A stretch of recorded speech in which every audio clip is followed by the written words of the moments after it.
Hi అండి, అందరికీ నమస్కారం. డైలీ జాబ్స్ కి స్వాగతం. మీకు ఏపీ ఐసెట్కి సంబంధించి మరో ముఖ్యమైన అప్డేట్ వీడియోతో వచ్చాను. ఇది వీడియోలో ఇన్ఫర్మేషన్ అనేది లాస్ట్ వరకు చూడండి, మీకు చాలా యూస్ఫుల్ ఉంటుంది. ఏపీ ఐసెట్ వెబ్ ఆప్షన్స్ పెట్టేటప్పుడు చాలా మందికి ఒక డౌట్ వస్తుందండి. ఒకే కాలేజ్ పేరు ఆప్షన్ లిస్ట్ లో 2-3 సార్లు కనిపిస్తుంది.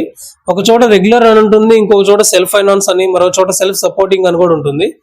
ఇవి మూడింట్లో వీటి మధ్య తేడా ఏంటి, ఫీజు ఏంటి, సీట్స్ పరంగా తేడా ఏంటో చాలా మందికి పూర్తిగా క్లియర్ గా తెలియదు. ఈ వీడియోలో ఈ 3 ఆప్షన్స్ ఏంటో, ఏది ఎప్పుడు సెలెక్ట్ చేయాలో సింపుల్ గా వివరిస్తాను నేను మీకు. వెబ్ ఆప్షన్స్ పెట్టే ముందు ఇది తెలుసుకోవడం చాలా యూస్ఫుల్ గా ఉంటుంది. So let's get in to video అండి.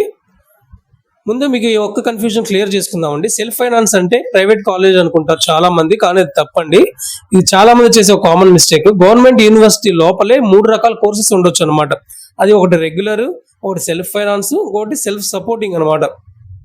మీకు ఒక చిన్న ఎగ్జాంపుల్ లో చెప్పాలంటే, ఇప్పుడు మన నాగార్జున యూనివర్సిటీ ఉంది కదండి, ఆచార్య నాగార్జున యూనివర్సిటీ ఏఎన్యూలో రెగ్యులర్ ఉంటుంది, ఏఎన్యూ సెల్ఫ్ ఫైనాన్స్ ఉంటుంది, ఏఎన్యూ సెల్ఫ్ సపోర్టింగ్ కూడా ఉంటుంది. ఇప్పుడు ఏఎన్యూ రెగ్యులర్ ప్రకారంగా మీకు ఆప్షన్ పెట్టుకుని అందులో సీట్ వస్తే మీ ఫీజు అనేది 16,774 రూపాయలు ఉంటుంది. అలాగే ఏఎన్యూ సెల్ఫ్ ఫైనాన్స్ సీట్ వస్తే మీకు 34,624 రూపాయలు ఉంటుంది. మీ కాలేజీ అదే, యూనివర్సిటీ అదే, క్యాంపస్ అదే, బట్ ఫీజు మాత్రం 34,600 ఉంటుంది. ఎందుకంటే మీ ఫీజు అనేది స్టూడెంట్ వైపు నుంచి వసూలు చేస్తారనమాట, గవర్నమెంట్ తరపు నుంచి కాకుండా. అలాగే ఏఎన్యూ సెల్ఫ్ సపోర్టింగ్ అనమాట, సేమ్ 43,280 రూపాయలు ఉంటుంది. సేమ్ అది కూడా సెల్ఫ్ ఫైనాన్స్ లాగా ఒక ఆప్షన్, కాకపోతే ఏంటంటే కొంచెం ఫీజు అనేది ఎక్స్ట్రా ఉంటుంది అనమాట.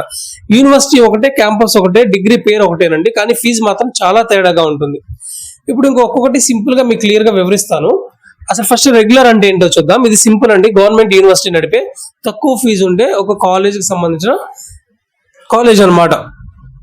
దానిలో ఉండే కోర్సు ఫీజు తక్కువ ఉంటుంది, డిమాండ్ ఎక్కువ ఉంటుంది, కానీ కట్ ఆఫ్ కూడా చాలా టఫ్ గా ఉండొచ్చు. మీ ర్యాంక్ అనేది ఎంత తక్కువ వస్తే మీకు యూనివర్సిటీ అనేది రెగ్యులర్ అనేది అంత ఇదిగా ఈజీగా వస్తుంది అనమాట. సీట్ అనేది రెగ్యులర్ సీట్ వస్తే అది మీకు బెస్ట్ డీల్ అనమాట. అలాగే సెల్ఫ్ ఫైనాన్స్ అంటే ఏంటి, కోర్సెస్ ఎక్స్పెన్స్ ని ఎక్కువ శాతం స్టూడెంట్ ఫీజు ద్వారానే రన్ చేస్తారండి. ఇదే తేడా. ఇవి గవర్నమెంట్ యూనివర్సిటీలోనే ఉన్న సెల్ఫ్ ఫైనాన్స్ ఆప్షన్స్ అనమాట. వీటిలో కొన్ని కాలేజెస్ చెప్పాలంటే మీకు జేఎన్టీయూ కాకినాడలో సెల్ఫ్ ఫైనాన్స్ ఉంటుంది, రెగ్యులర్ ఉంటుంది. అలాగే అనంతపూర్ లో రెగ్యులర్ ఉంటుంది, సెల్ఫ్ ఫైనాన్స్ ఉంటుంది. జేఎన్టీయూ కాలేజ్ ఆఫ్ ఇంజనీరింగ్ లో సెల్ఫ్ ఫైనాన్స్ ఉంటుంది, రెగ్యులర్ ఉంటుంది. ANU college Guntur, SVU college Tirupati, Sri Krishnadevaraya university, Krishna university, వీటిలో మీకు రెగ్యులర్ యూనివర్సిటీస్ తో పాటు సెల్ఫ్ ఫైనాన్స్ యూనివర్సిటీస్ కూడా ఉంటాయి. ఓకేనా? సో అవి మీరు ప్రైవేట్ కాలేజెస్ ఏమో అనుకొని చూసిన వెంటనే క్యాన్సిల్ చేయకుండా మీరు జస్ట్ ఏంటంటే ఆ ఫీజులు అనేవి ఒకసారి చెక్ చేసుకొని మీకు విల్లింగ్ ఉంటే మీరు రెగ్యులర్ యూనివర్సిటీ తర్వాత మీరు సెల్ఫ్ ఫైనాన్స్ పెట్టుకోవడానికి ప్రిఫర్ చేయండి.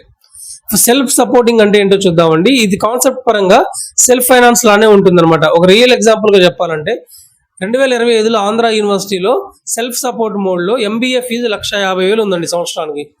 అలాగే ఎంసీఏ ఫీజు అనేది 1,25,000 ఉంది సంవత్సరానికి. ఇక్కడ ఒక ముఖ్యమైన పాయింట్ ఏంటంటే ఈ సెల్ఫ్ సపోర్టింగ్ సీట్స్ కి ట్యూషన్ ఫీజు రియంబర్స్మెంట్, స్కాలర్షిప్ రెండు అప్లై కావు. ఇది యూనివర్సిటీ నోటిఫికేషన్ లో కూడా క్లియర్ గా రాస్తుంది అనమాట. కాబట్టి గవర్నమెంట్ యూనివర్సిటీ కదా, రియంబర్స్మెంట్ తప్పకుండా వస్తుంది అనుకోకుండా ఇది మీ ఫీ ప్లానింగ్ కి పూర్తిగా తప్పు చేయించే మిస్టేక్ కావచ్చు కనుక జాగ్రత్తగా ఆలోచించి ఆప్షన్స్ అనేవి పెట్టుకోండి. మీకు సింపుల్ గా డిఫరెన్స్ గుర్తుపెట్టుకోవడానికి ఏంటంటే రెగ్యులర్ యూనివర్సిటీలో మీ ఫీజు తక్కువ ఉంటుంది, మీ ర్యాంక్ అనేది తక్కువ రావాలి. అలాగే సెల్ఫ్ ఫైనాన్స్ రెగ్యులర్ లో కూడా అదే యూనివర్సిటీకి సంబంధించి ఉంటుంది, కాకపోతే ఫీజు అనేది కొంచెం ఎక్కువ ఉంటుంది, బెస్ట్ యూనివర్సిటీ అనమాట అది కూడా.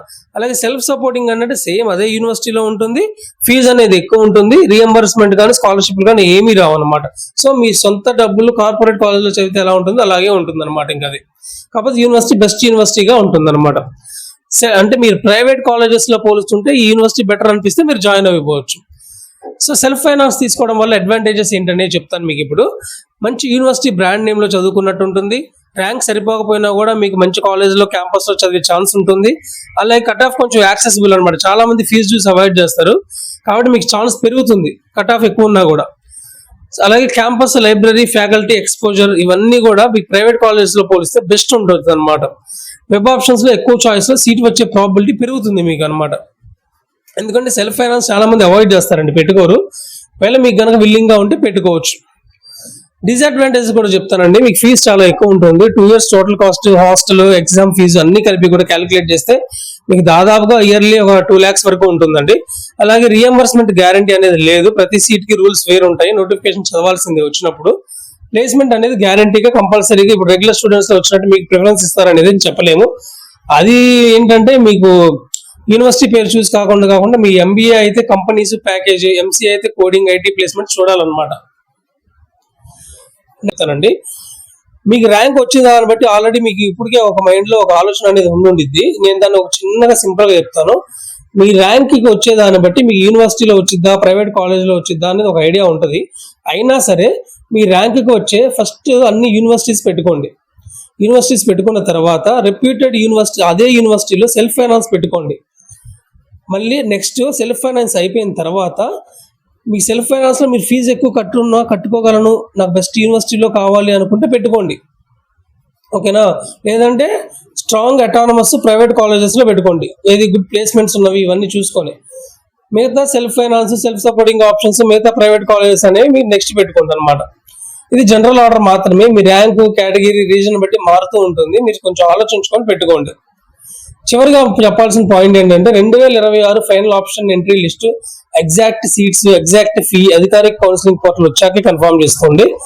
2025 ఫీజుని బట్టి 2026 ఫీజుని బ్లైండ్ గా అనుకోకండి. ఏదైనా వెబ్సైట్ లో ఫీ చూసినా అఫీషియల్ నోటిఫికేషన్ తో క్రాస్ చెక్ చేయండి.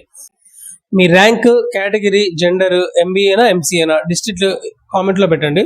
మీ ర్యాంక్ ఏవి ఫస్ట్ ప్రిఫరెన్స్, ఏవి సేవ్ ఆప్షన్స్ అనేవి నెక్స్ట్ వీడియోలో కవర్ చేస్తాను. సెల్ఫ్ ఫైనాన్స్ లిస్ట్ అనేది కామెంట్ పెడితే AP ICET self finance colleges plus fees plus cut offs మీద ఫుల్ వీడియో అనేది తీస్తాను నేను. మీ ఫ్రెండ్స్ కూడా ఈ వీడియో షేర్ చేయండి. వాళ్ళు కూడా 3 ఆప్షన్స్ కన్ఫ్యూజన్ లో ఉండొచ్చు. సబ్స్క్రైబ్ చేసి బెల్ ఐకాన్ ఆన్ చేసుకోండి. Seat allotment, cut offs updates miss కాకుండా ఉంటారు.